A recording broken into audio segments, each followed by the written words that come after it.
morning, everyone.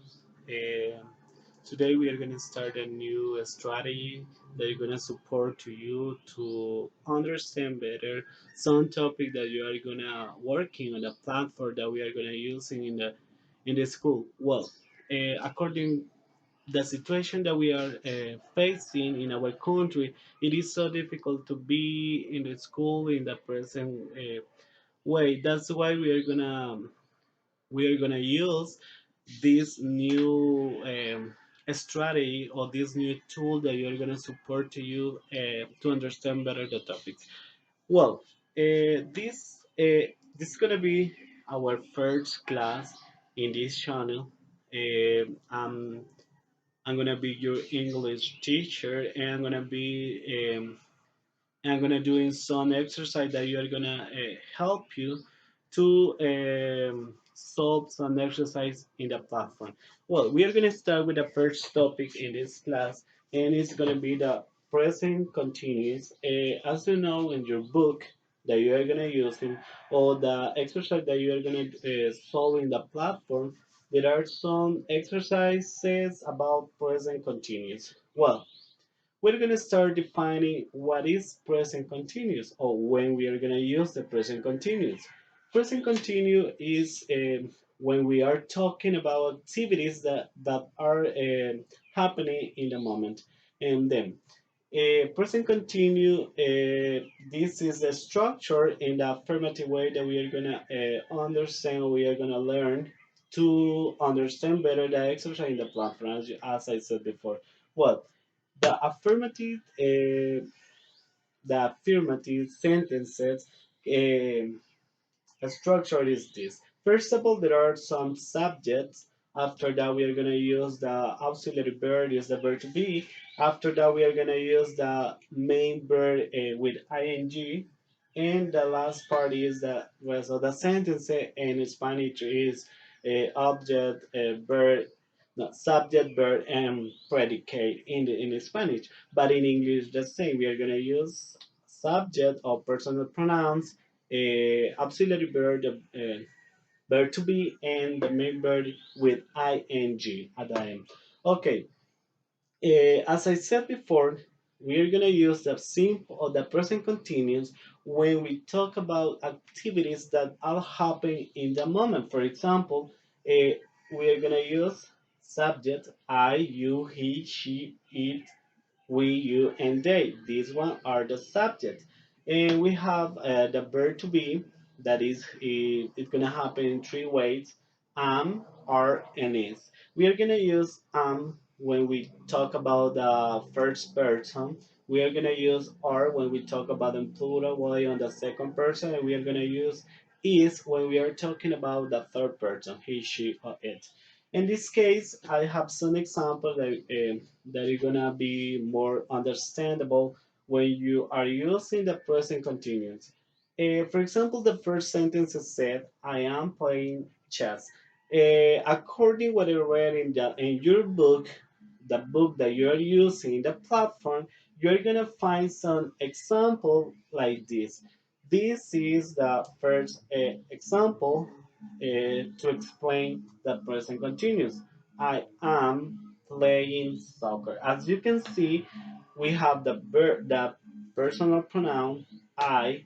We have the auxiliary verb. In this case, the verb to be am, and we have playing. The main verb is play, the member is play, but I said before we are gonna add at the end ing, and we have the rest of the sentences chess, and then the sentences is gonna be I am playing chess.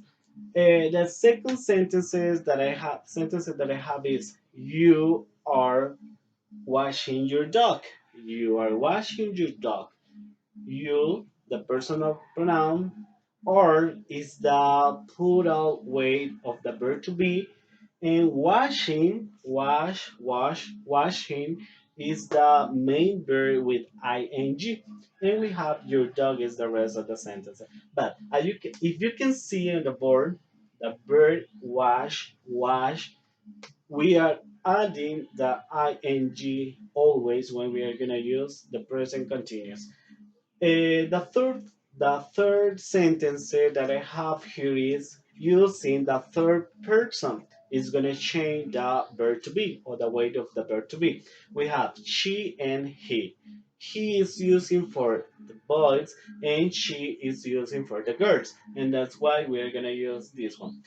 He is doing his homework if you're going to use he. But if we use a she, we are gonna use her. These ones are possessive. Possessive pronouns is different than the personal pronoun.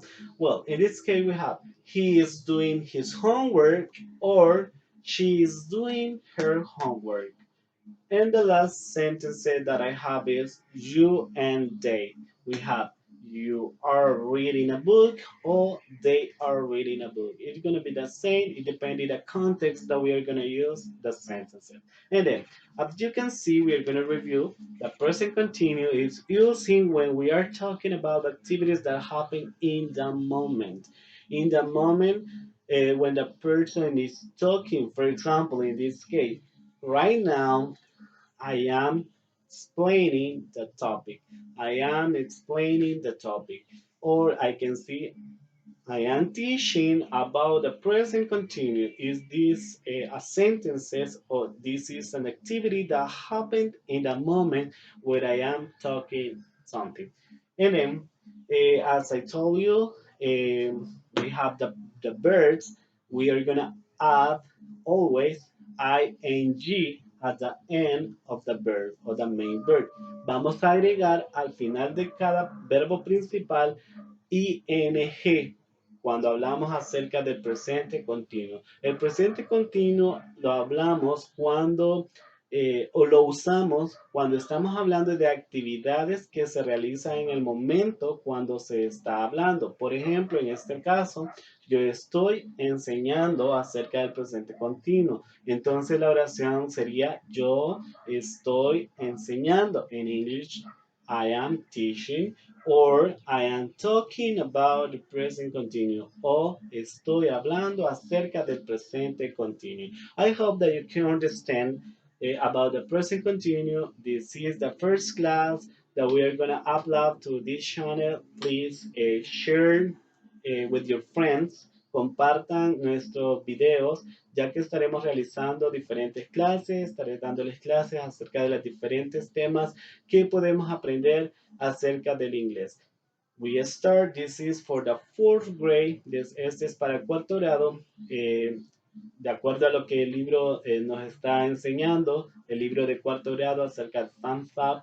If you're going to solve some exercise in the platform, you're going to use this topic. Please share this video with your friends or whatever you want, whatever person that you want, whoever, and we are going to continue to the next time. Bye. See you the next class.